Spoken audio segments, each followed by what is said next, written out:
everybody. Hello and welcome. Today we will be discussing Chapter 8 for zoology, which is the principles of development. If you remember last chapter, we talked about reproduction. So how we can have asexual versus sexual, how you have sperm and egg meet. Now we're going to talk about what happens right after fertilization. So originally, what scientists thought was that the sperm was an actual living organism itself. And the sperm was just a tiny version of whatever that organism was. So like this is a tiny human, and once it's attached to the egg, it develops into a larger organism. But we actually know that's not the case anymore. And so development begins once the fertilized egg divides mitotically. And that happens basically as soon as sperm and egg meet. It triggers cell division of that egg. And then what happens next is a series of specialized development with the end goal of developing different tissue types. If we're talking about a triploblastic organism, which has 3 germ layers, they would develop an ectoderm, an endoderm, and a mesoderm. So generally it goes like this, where you have the gametes form, sperm and egg meet. That leads to fertilization, where technically the 2 nuclei, so the nucleus of the egg and the sperm, fuse together to form that diploid organism. And then it goes through cleavage, which is a series of cell division without growth. And then it forms the germ layers, which is called gastrulation. And then eventually the organs form. And then once all of the organs form, then it grows in size. So if we think about marine organisms, how does the sperm actually get to the egg, and how does it get to the right egg? Because if you think about, think of a coral reef and how there's really thousands of different species of animals who might be mating at the same time. And so a lot of times what happens in sea animals is that they just release the sperm, and the sperm goes to the egg. But what happens when we're in this aquatic environment, when you have, honestly, lots of different types of sperm kind of floating around in that area? How does the sperm find the right egg? The biggest thing is that the egg releases chemical molecules that attract sperm of the same species. They also have protein receptors on the outside of the sperm that only recognize proteins from the specific species. Then once sperm starts to try to attach to the egg, there needs to be prevention of polyspermy, right? Because there could be literally millions of different sperm trying to attach to this one egg cell. And so how does the egg prevent itself from being attached by these millions of different sperm cells? And so there's 3 different ways that happens, and we're going to divide them into 2 categories: the fast block and the slow block. So the fast block is the electrical potential switch. So what happens is the egg cell often has a slight electrical potential. It's either slightly negatively charged or slightly positively charged. And when the first sperm attaches to that, within a second, the egg cell switches its electrical charge. So it can go from being positively charged to going to be negatively charged, and it kind of repels some of the sperm. That's called the fast block. The slow block is what happens with the osmotic gradient and cortical reaction. And so after the electrical potential switch, there are changes in the egg cell itself. So here's an egg cell. We can see on the outside is the corona radiata, and then there's this zona pellucida kind of in between. So what happens for the osmotic potential switch here, or osmotic potential reaction, is that basically water fills this inner membrane between the nucleus and the cell membrane, and then the outside. And then that's the osmotic potential switch. And then the cortical reaction is that the outside layer, the corona radiata and all of its little parts, harden. And that usually takes somewhere between 30 seconds to 60 seconds. I have a video clip that I want to show you just really quickly. So here is a video clip that I want to show you that I didn't include in the videos, but you can see just exactly what's happening with sea urchins. And so once the sperm attaches, you can see it gets flooded with water, and then eventually this outside layer would harden so that no sperm can pass. Show it again. So sperm attaches, flooded with water, and then eventually it would harden. So you can see how that can prevent the overwhelming of the egg in this kind of situation where there are hundreds of different sperm trying to attach and bind to that egg. So if we look at a sea urchin time frame here, we can see generally how quickly some of these things happen. So you have the binding of the sperm to the egg as the initial fertilization, and then there's the fast block that happens within the first few seconds. Then the sperm fuses to the egg's membrane. Then the cortical reaction happens, so the egg hardens. And then within a minute, fertilization is complete, which means that basically the two membranes have fused. You get to like within 20 minutes, the DNA has already been combined and it starts to replicate itself and go through DNA synthesis.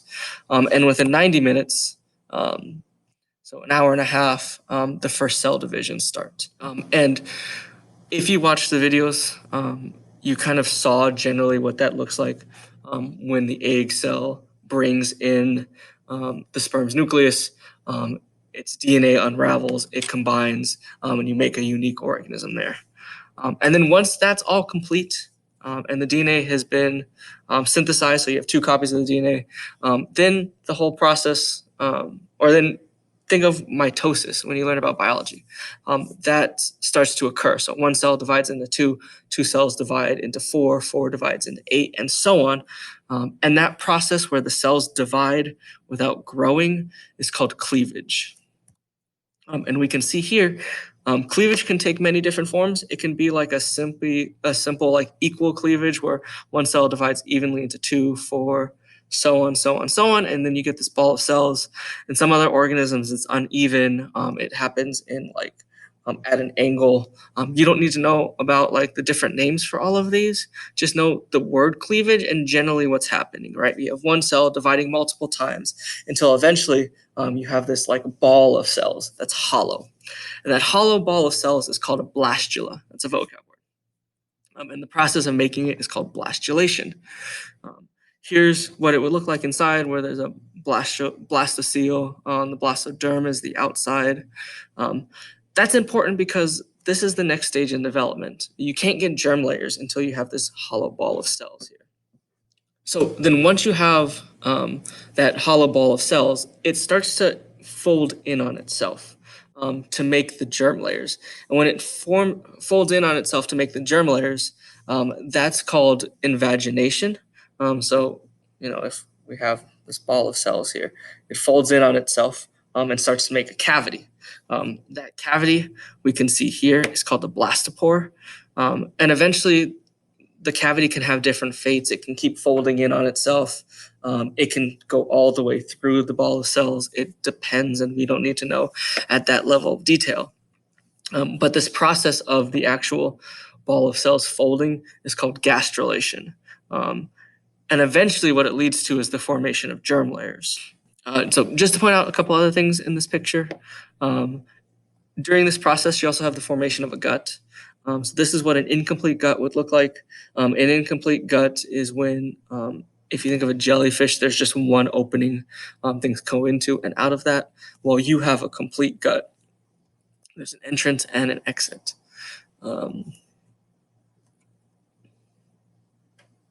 We can also see that here too, right? So a blind gut or an incomplete gut, and then a complete gut. In that case, in both cases, the blastopore is the first opening. Some words to throw out there, and these are vocab words, they'll show back up. But in deuterostomes, those are specific animals. So in deuterostomes, that first blastopore becomes the anus, and the second opening that shows up becomes the mouth. This happens in your body. So things like chordates and echinoderms. For protostomes, the blastopore becomes the mouth, and then the anus is the second opening. And when we start to study our animal groups, we're going to study all the protostomes first. So these are things like cnidarians, mollusks, worms, insects, and then we'll study all the deuterostomes second. This is one of the fundamental ways that scientists organize animals, is figuring out if they're a deuterostome or a protostome. All right, so what else to point out on this slide is that you can see the three different germ layers being formed. Um, the blue in this picture here on the right, or this picture as well on the right in triploblastic organisms, is the ectoderm, or the outside layer. The yellow is the endoderm, or the most inside layer, and the middle or red part is the mesoderm, or the middle layer. And so the thing you'll have to know about that is the fate of all of those different layers. Each one of those layers is going to turn into something completely different in the growing animal. And so example, right? So after we have cleavage and gastrulation, you have the three germ layers. The blue part, or the ectoderm, will turn into things like hair, nails, skin cells. But also interestingly enough, it turns into your nervous system, so brain, spinal cord, motor nerves. I can talk about that later, but it basically has to do with the fact that it folds in on itself. And so you still have part of the outside layer turning into the skin, but it also turns into the most inner layer, which is your brain and spinal cord.